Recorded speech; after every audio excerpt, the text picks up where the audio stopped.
Maintenant, nous poursuivons avec l'intervention de Madame la députée d'Émile-Île. Merci beaucoup, Madame la Présidente. Alors d'abord, j'aimerais remercier les membres de la Commission d'administration publique qui ont appelé le président, en fait, le tribunal administratif du logement à venir répondre des constats du protecteur du citoyen.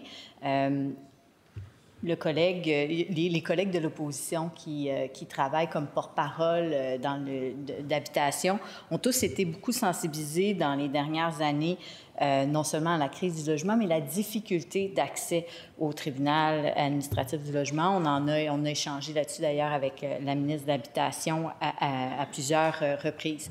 Et je vais commencer par rappeler les constats donc, du protecteur du citoyen qui ont été faits. C'est Marc-André Daoud. Et moi, je vais seulement me concentrer sur cette portion-là, Madame la Présidente, là, du rapport de la Commission d'administration publique. Là, je ne toucherai pas les autres volets. Donc, il y a eu, semble-t-il, selon le protecteur du citoyen, plusieurs plaintes, de nombreuses plaintes concernant l'accès téléphonique. Et nous-mêmes, comme porte-parole dans ce dossier-là, j'ai aussi été mise au fait là, de la difficulté de l'accès. On a constaté aussi qu'il y avait eu, disons, au niveau des préposés au renseignement, qui sont ceux qui, normalement, là, répondent aux appels téléphoniques, il y avait une diminution du nombre de préposés, qu'on est passé de 2022 avec 92 postes en 2023, 83 postes. Au moment, en fait, que les besoins augmentaient, le nombre de gens, on l'a vu, là, la détresse au niveau de la situation de la crise du logement faisait en sorte qu'il y avait énormément de gens qui avaient besoin de services et qui devaient vouloir se renseigner sur leurs droits. Et donc, à ce moment-là, on a le nombre de postes attribués spécifiquement au renseignement a diminué et même le Soleil, dans un article du Soleil, on constatait qu'en mars 2024, on était rendu à 81 postes. Et ça, je le dis, là, c'est pas le nombre de postes au tribunal administratif du logement global n'avait pas diminué et les montants alloués par le gouvernement au tribunal n'avaient pas diminué. C'est vraiment, semble-t-il, dans la façon d'allouer les postes qu'à cet endroit-là, il y en avait moins. On a constaté, par ailleurs, le protecteur du citoyen a constaté que les délais moyens pour un appel étaient quand même, somme toute, beaucoup plus importants que la cible. Alors que la cible était de 9 minutes, le délai moyen s'est avéré de 18,54 minutes. Donc, c'est près du double. Mais là, ce qu'on a constaté, c'est que l'année suivante, on a modifié la cible. Donc, pour finalement l'atteindre, on l'a augmenté. Donc, on s'est donné, au lieu de 9 minutes, le tribunal s'est donné une cible de 18 minutes, de doubler sa cible. Et là, il a réussi à l'atteindre avec un délai moyen de 17,9 minutes. Mais vous comprendrez que ça fait en sorte que les gens n'ont pas plus accès aux services. Et ce qui a été constaté, qui était quand même étonnant, c'est qu'en fait, malgré les délais moyens que je vous ai mentionnés, Madame la Présidente, en fait, c'est seulement 10 des appels qui se sont rendus dans la salle d'attente pour pouvoir parler à un préposé. Donc, dans les faits, 90 des gens qui appelaient ce service téléphonique ne se rendaient pas dans la salle d'attente. On ne sait pas exactement pourquoi. Est-ce que la salle était pleine? La plupart du temps, ça semble être le cas. Peut-être que certaines personnes ont eu l'information qu'elles souhaitaient dans le service téléphonique, mais il semble que, et par l'expérience de plusieurs citoyens et les plaintes que le protecteur du citoyen a reçues, la majorité des cas qui ont été recensés, en fait, ce sont des gens qui n'ont jamais été capables de se rendre dans la salle d'attente.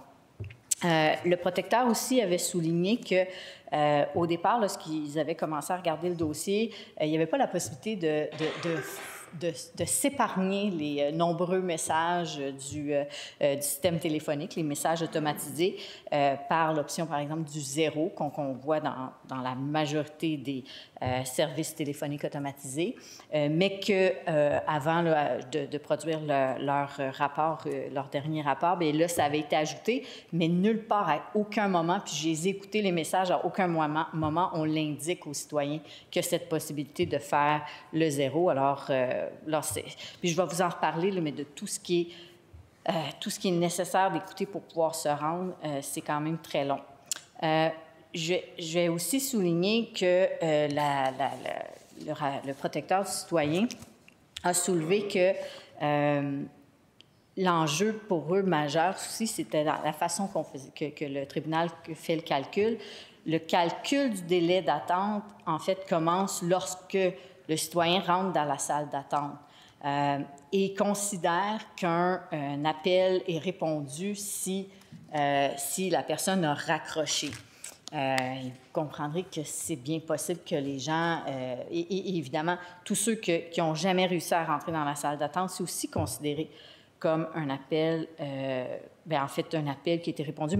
Mais bref, il y avait des enjeux, c'est ce que le protecteur soulignait, sur la façon que les calculs étaient faits et comment les appels étaient compilés.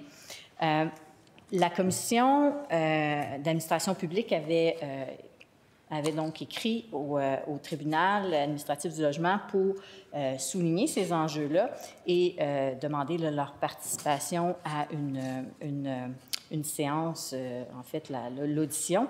Et il y a eu des réponses, une réponse qui a été envoyée par le président. Et je dois dire que moi, ce qui m'a un petit peu surprise dans les réponses, c'est la façon qu'on semble considérer les citoyens et leur utilisation du service téléphonique. On parle, par exemple, on dit, je vais vous lire un extrait là, de la réponse, on dit « Notons également que le système de réponse vocale interactive est un volet à part entière du service de renseignement téléphonique du tribunal. » Parfait. Il s'agit d'un service en soi et le temps qui est investi par le citoyen lui sert à recevoir de l'information sur le thème qu'il a lui-même choisi. Alors, le tribunal, ou en tout cas le président, semblait penser que le système, c'est un système d'information et non pas un système pour parler à un préposé. Alors que la plupart des gens, lorsqu'ils sont en détresse, ils ont besoin de parler à quelqu'un. Et la réalité, c'est que lorsqu'on fait les essais dans ce système téléphonique-là, au moment que moi j'ai fait les essais, c'était pas si facile que ça de comprendre dans quel menu, à quel menu peser pour trouver l'information. Et moi, si j'avais été une citoyenne, je suis pas sûre que je l'aurais trouvé l'information que je cherchais. Là. Et ce qui était étonnant, c'est que j'essayais de trouver l'information sur les évictions. Le message a probablement changé aujourd'hui, mais quand j'ai fait les essais, j'arrivais même pas à trouver dans quel menu ça se trouvait. Ce qui était pourtant ce qu'on entendait le plus et ce qui était le plus populaire, ou en tout cas pas populaire malheureusement, mais le besoin le plus criant à ce moment-là. Et dans sa lettre aussi, le président a confirmé qu'il n'était pas possible de suivre un appel de bout en bout parce que un des enjeux que le protecteur soulevait, c'était le fait que ce n'était pas possible de calculer réellement parce qu'il semble y avoir, c'est ça, le calcul du moment qu'un citoyen rentre dans le système n'est pas calculé. Et Madame la Présidente, là, pour avoir fait le test, c'est entre 5 et 8 minutes de messages automatisés qu'il faut écouter avant de pouvoir savoir si on va avoir accès à la salle d'attente. Et c'est seulement 10 %, comme je vous disais, des gens qui ont accès à la salle d'attente. Alors, avant de savoir si on va être capable de rentrer dans la salle d'attente, il faut passer 5 à 8 minutes. Peu importe que ce soit la première ou la troisième ou la 10e fois qu'on appelle, il faut toujours écouter ces 5 à 8 minutes-là. C'est assez épuisant. Et d'ailleurs, je me souviens de la députée de Bellechasse a mentionné avoir tenté avec une de ses citoyennes de se rendre, d'utiliser le système téléphonique. Et finalement, ça a été plus simple pour elle de se rendre en personne au bureau. Et je parle bien de la députée là, qui est allée avec sa citoyenne. Donc, et ça, on a eu plusieurs échanges. Donc, les parlementaires qui étaient en audition, on a longuement interrogé le président à ce sujet-là sur les résultats obtenus, les méthodes de calcul pour les délais, le nombre d'appels aussi. Il y a eu beaucoup d'éléments qui ont été soulevés. Beaucoup de questions. Je veux vous dire, les députés qui étaient présents ont été très rigoureux dans leur questionnement et ont beaucoup insisté aussi pour avoir plus de précision. Et c'est d'ailleurs pour ça là, qu'il y a des recommandations quand même détaillées là, qui ont été produites. Je vais mentionner que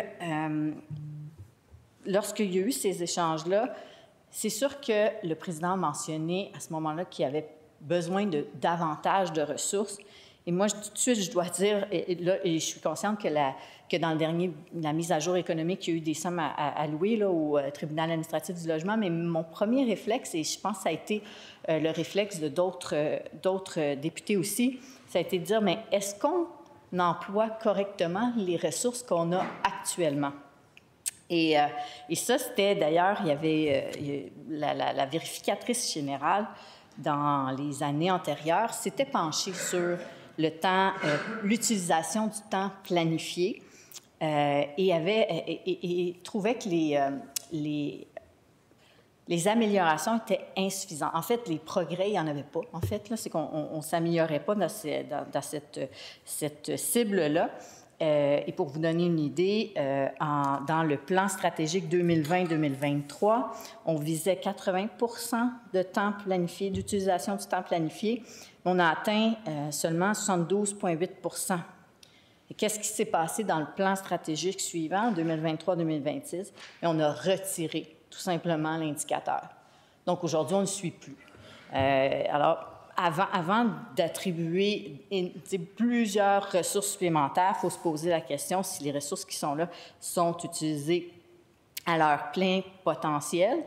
Et d'ailleurs, on a discuté, puis si je ne me trompe pas, je pense que c'est le député de Masson qui a évoqué ça, et moi, j'ai renchéri sur les robots conversationnels, par exemple, l'utilisation des nouvelles technologies. On sait aujourd'hui, l'intelligence artificielle peut nous aider à avancer.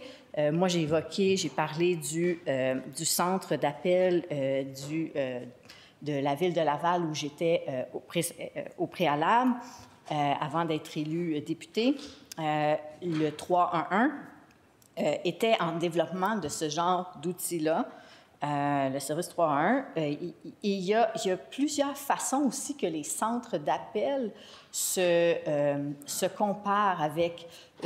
En fait, il y a plusieurs façons de calculer les délais d'attente, les taux de réponse, etc., que le tribunal administratif du logement ne semble pas utiliser. Alors, c'est pour ça qu'on a souligné qu'il serait important qu'il y ait un étalonnage, qu'il y ait une comparaison avec les autres centres d'appel du même genre, et il en existe. Le tribunal administratif du logement n'est pas unique, et ça fait partie des recommandations. On l'invite fortement à regarder ce qui se fait ailleurs et à prendre les meilleures pratiques et à embrasser les nouvelles technologies aussi pour peut-être être plus efficace dans les interventions ou les appels reçus. D'ailleurs, je vais venir, là, je vais conclure, Madame la Présidente, avec justement les conclusions, les recommandations que nous avons faites suite à ces échanges avec le tribunal administratif du logement. Nous avons demandé qu'un plan d'action soit fait et que la copie du plan d'action, un plan d'action pour répondre aux préoccupations du protecteur du citoyen, donc, et que le calendrier aussi qui est supposé de suivre la production de ce plan d'action-là soit transmis à la Commission de l'administration publique et que le tribunal fasse état de l'avancement du plan d'action dans ses prochains rapports annuels de gestion. Donc, que cet élément-là soit inscrit dans le rapport annuel de gestion. On a aussi demandé que le tribunal se dote d'indicateurs de satisfaction de sa clientèle notamment concernant les informations fournies par les systèmes automatisés, la facilité d'accès aux services, le traitement des demandes, qu'il fasse état de ces démarches à la Commission d'ici le 30 avril 2025, que le tribunal fasse état de ses démarches d'étalonnage, donc ce que je parlais, de comparaison de son service d'information, de la ventilation des plaintes par motif, ainsi que des motifs des départs volontaires dans ses prochains rapports annuels de gestion. Et finalement, qu'il utilise les indicateurs dans son plan stratégique 2023-2026, qu'il utilise les indicateurs de gestion modifiés ou mis sur pied dans le cadre du plan d'action préparé à la suite de la recommandation du protecteur du citoyen. Donc, moi, j'invite là, les membres de la Commission d'administration publique qui vont suivre ces travaux-là du tribunal administratif du logement à bien suivre l'avancement du plan d'action et de s'assurer que les indicateurs qui sont insérés dans ces plans stratégiques-là aussi ne soient pas adaptés aux résultats. Hein, parce que c'est sûr que si on vise d'atteindre un certain résultat, qu'on ne l'atteint pas, on dit on va viser moins loin, on ne s'améliorera jamais. Donc, s'assurer que ce ne soit pas une façon de finalement atteindre ses cibles plutôt que de travailler sur le résultat lui-même. C'est ce qu'on a constaté malheureusement qui se passait. Donc, je remercie. Je suis désolée, Madame la députée, mais si vous voulez reprendre à la fin, juste pour remercier, c'est correct aussi. C'est juste que je dois vous arrêter parce qu'on doit suspendre jusqu'à 14 heures